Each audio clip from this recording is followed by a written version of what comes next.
Olá para quem está me assistindo, eu sou a Vitória, sou aluna da Universidade Federal de Catalão e hoje eu preparei como primeira aula uma aula sobre o conteúdo de calorimetria. Então, eu vou estar aqui com material de apoio, que é um resumo feito por mim à mão, e também um mapa mental que vai ser disponibilizado, também feito por mim, certo? Então, vai ser uma aula teórica, explicando a introdução mesmo sobre os conceitos de calorimetria, as suas escalas, e para ficar mais fácil o entendimento e o estudo, certo? E o mapa mental vai ser disponibilizado também, lembrando. Então, eu vou começar falando sobre a diferença de calor e temperatura. Por que que isso é importante? Na calorimetria, a diferença de calor e temperatura, ela é muito importante para a gente saber a diferença, né, que a temperatura e o calor fazem nos componentes, certo? Então, eu vou começar com uma perguntinha. Por que um iceberg gigante, que está a 0 graus, pode derreter apenas uma pequena parte de um prego que está a 300 graus? Então, o que que significa, né? Por que que uma pequena parte do iceberg vai ser derretida por conta de um ferro que está extremamente quente, né? No caso, a 300 graus. E a resposta está justamente nessa diferença de calor e temperatura. Então, vamos falar um pouquinho da temperatura e um pouco do calor, né? Para a gente entender qual que é a diferença desses dois conceitos na calorimetria. Então, a calorimetria, ela diferencia muito a temperatura. E o que é a temperatura? A temperatura, ela é uma grandeza física que ela mede o grau de agitação das moléculas de um corpo. Por exemplo, quando o elemento ele é gasoso, por exemplo, e a gente está variando a temperatura dele, as moléculas dele vão ficar bem mais agitadas, por exemplo, aquecendo. Então, elas vão ficar bem bagunçadinhas assim, né? De uma forma bem explicativa. Diferente de como vai ficar as moléculas de uma água congelando, no caso do gelo, né?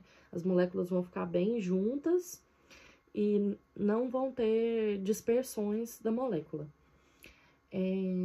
Então, o que é a temperatura? A temperatura é a medida de o quão quente e o quão frio as coisas estão, certo? Então, vamos falar agora um pouquinho também sobre a unidade, né, que nós usamos, no caso, as escalas que nós usamos na temperatura, que nós usamos os graus, né, os Celsius. Então, os graus Celsius nós usamos, por exemplo, para falar, a água estava a 80 graus Celsius, então isso significa que qual que é o seu nível, né, de agitação térmica que a substância tá. Nós usamos o Kelvin também, e também o Fahrenheit. Então, por exemplo, vou fazer uma analogiazinha aqui,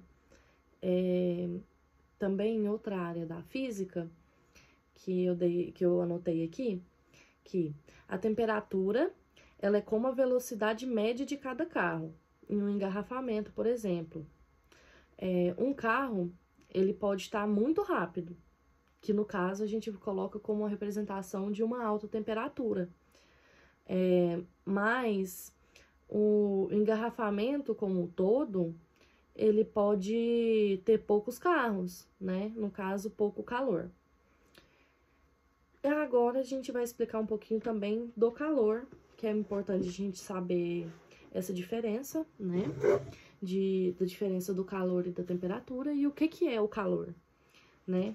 O calor, ele é uma forma de energia térmica em trânsito.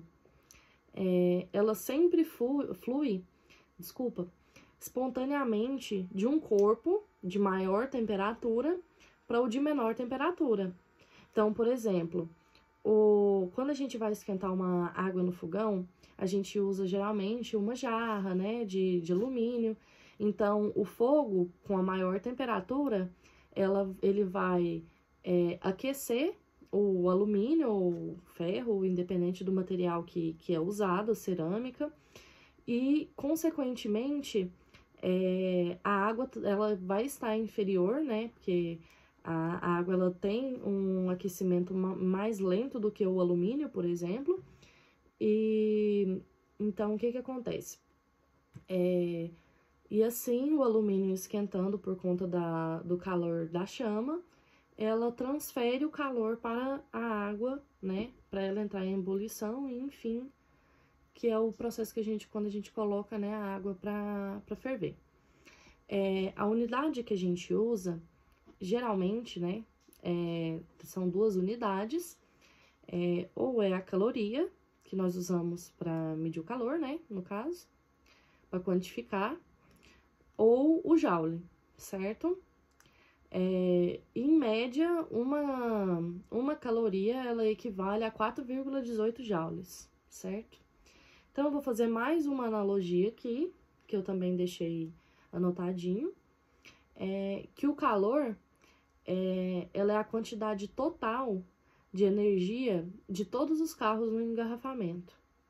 Então, depende da velocidade, né? No caso, a gente representando a temperatura, e da quantidade de carros, né? Da massa do objeto, do corpo, da substância. Então, o que que a gente conclui? A gente conclui que, sobre a primeira perguntinha, eu vou repetir a pergunta, porque um iceberg gigante, que está a 0 graus, pode derreter apenas uma pequena parte de um prego que está a 300 graus. Então, a conclusão sobre a nossa analogia, né, depois da gente revisar o significado de temperatura e calor, é que o iceberg, ele tem uma temperatura baixa, no caso 0 graus, né? Ele tá congelado, então todo mundo sabe que a água ela se congela a 0 graus. Mas ele tem uma quantidade enorme de calor devido ao tamanho, né? A massa gigantesca que ele tem. E só que, pelo contrário, o prego, ele tem uma temperatura alta, mas a massa dele é muito pequena. Então, ele tem muitíssimo pouco calor para transferir. Enfim. Agora, a gente vai entrar num tópico sobre o calor sensível, que é um tópico mais aprofundado da calorimetria, certo? Que agora a gente vai entrar realmente fora as definições. Eu vou definir para vocês aqui o significado de calor sensível, certo? Então, vamos começar. E agora que a gente sabe, né, o que é calor, o que é temperatura, a gente fez essa definição, a gente pode pensar um pouquinho, né, o que acontece quando a gente fornece um calor a um corpo. A definição de calor sensível, a gente pode colocar como um calor que, quando fornecido ou retirado de um corpo, ele provoca uma variação em sua temperatura, sem alterar o estado físico. Então, por exemplo, eu tô dando muito o exemplo de aquecer a água no fogão, por exemplo. A água, ela passa entre o calor sensível e o calor latente, que eu vou explicar mais pra frente. O calor sensível, a gente consegue perceber, nesse mesmo exemplo da água aquecida, que, por exemplo, antes da água chegar aos 100 graus Celsius, né, que é o ponto de ebulição dela, que ela começa a ferver, ela passa pelo calor sensível. E o que é o calor sensível? A gente não consegue visualizar a mudança de temperatura. Então, a gente tem que usar, por exemplo, o material de apoio, que é um termômetro. Então, não é uma mudança visível. Então, o que acontece?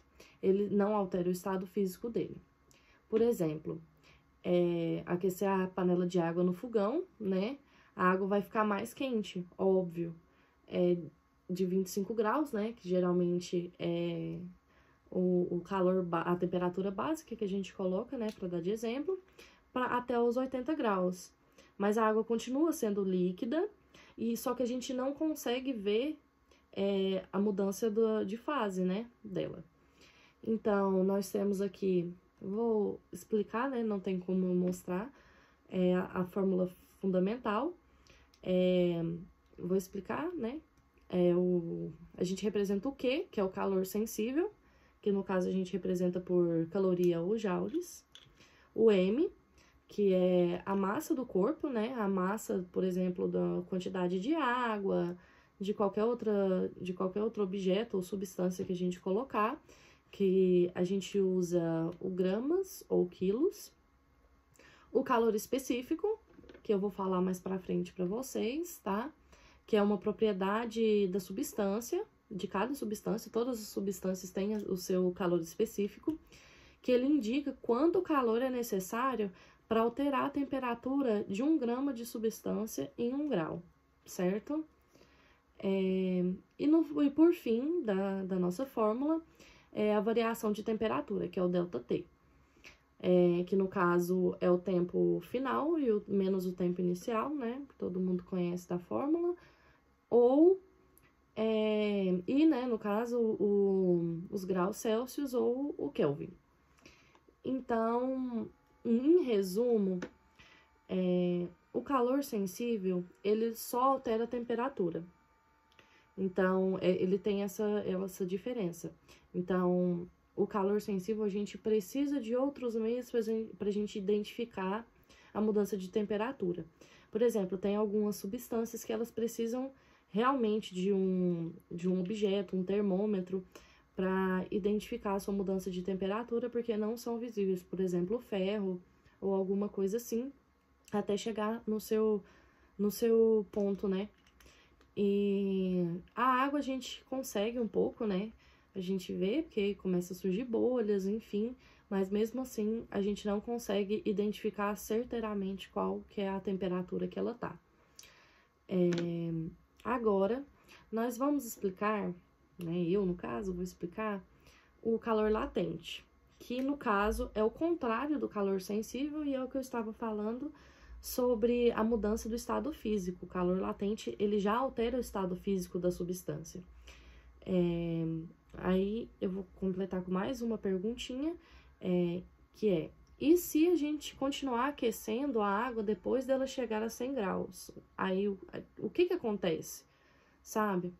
Então, a gente tem uma definição que o calor latente é o calor que, quando fornecido ou retirado de um corpo, provoca uma mudança em seu estado físico. Por exemplo, a fusão, a vaporização, solidificação, etc. Todas as mudanças de estado físico, mas sem alterar sua temperatura. Por que sem alterar sua temperatura? Quando o gelo congela, por exemplo, ele congela 0 graus, certo? Então, ele vai manter o 0 graus até ele congelar. E ele vai ficar a 0 graus até ele derreter, né? Ou ele evaporar. Então, um exemplo prático é a água, né? Que a gente tá falando quando a gente aquece a água no fogão. A água, ela atinge 100 graus e ela começa a ferver. Isso é uma mudança visível. Então, o calor latente são mudanças visíveis da matéria. Então, mesmo que a gente deixe lá a água com fornecimento de calor, ela vai continuar a 100 graus, até ela se evaporar por completo. Mas ela vai continuar a 100 graus, a partir do momento que ela entra em ebulição, ela vai continuar em 100 graus o tempo que ela continuar lá. Então, no caso, ela permanece em 100 graus. Então, toda a energia fornecida, ela está sendo usada para quebrar as ligações entre as moléculas e transformar o líquido em vapor, não para aquecer. Então, o que acontece? Quando ela tá lá ebulindo, né? Ela tá fervendo, o calor dela, ele tá sendo direcionado para vaporização, para ela virar gás, e não para ela aquecer, porque o ponto máximo de aquecimento dela já chegou, que no caso é nos 100 graus, certo? Então, em resumo, o calor latente é a mudança do estado físico, diferente do calor sensível, né, que é só a mudança e a alteração de temperatura. E eu quero falar também sobre a importância da energia térmica. Tipo, é muito difícil a gente parar para pensar o porquê que entender a energia térmica é importante. Mas a energia térmica realmente ela tá em tudo, sabe?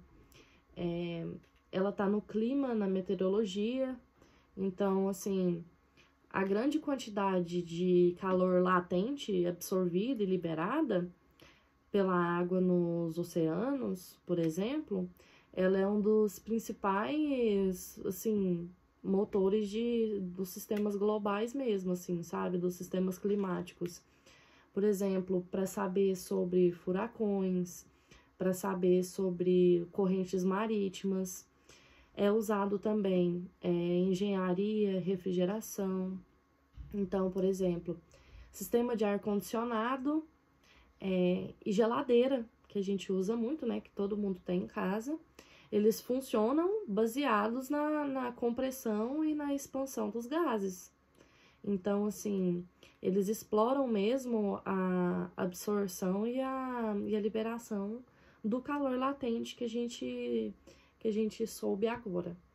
Então, por exemplo, outro que é muito no dia a dia, assim, às vezes a gente não percebe o uso da física, na cozinha, por exemplo, descongelar um alimento, assim, rapidamente sobre a água corrente.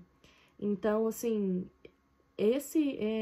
essa ação, ela usa o alto calor específico da água para transferir a energia eficientemente para o gelo. Então, no caso, a gente transfere a energia do alimento congelado para a água. E sem ela mudar o estado físico, porque realmente o calor específico da água é bem alto. E, por exemplo, o corpo humano. O corpo humano, ele usa muito da calorimetria. Por exemplo, o suor. O suor, ele é um mecanismo de resfriamento, né? E ele se baseia no quê? Na evaporação do suor, né? Para controle de temperatura, enfim, para o bom funcionamento do corpo. E o que ele requer? Ele requer um calor latente de vaporização. Então, ele precisa evaporar, né? Retirando a energia da nossa pele, né? Então, eu vou fazer uma revisão rápida aqui para o encerramento da nossa aula, porque já está dando tempo. Enfim, vamos de cada tópico que a gente estudou. Por exemplo, a temperatura. Vamos revisar e recapitular a temperatura como uma definição rápida. A temperatura, ela mede a agitação molecular, certo? Então, a temperatura, ela identifica o quão agitado e o quão quietinho estão as moléculas, né? De um jeito mais didático de falar. O calor já é diferente, o calor já é energia transferida, né? Para alteração daquela substância. Temos o calor sensível, né? Que nós vimos, que ele altera a temperatura de uma substância. Então, o calor sensível, ele tem a variação de temperatura, mas ele não tem a variação do seu estado físico. E nós estudamos também o calor latente, que ele altera o estado físico de uma substância, mas ele não muda a sua temperatura. Então, no caso, o calor sensível, não há mudança de estado físico, mas há mudança de temperatura. E o calor latente, ele altera o estado físico da substância, mas não altera a sua temperatura. A temperatura, ela é constante. A energia térmica, que nós falamos, ela é crucial, né, para entender desde o clima do planeta até as tecnologias que usamos no dia a dia, como a geladeira, como eu citei. E é isso. Muito obrigado, espero que vocês tenham entendido. O mapa mental vai ser disponibilizado. E é isso, obrigada e boa noite.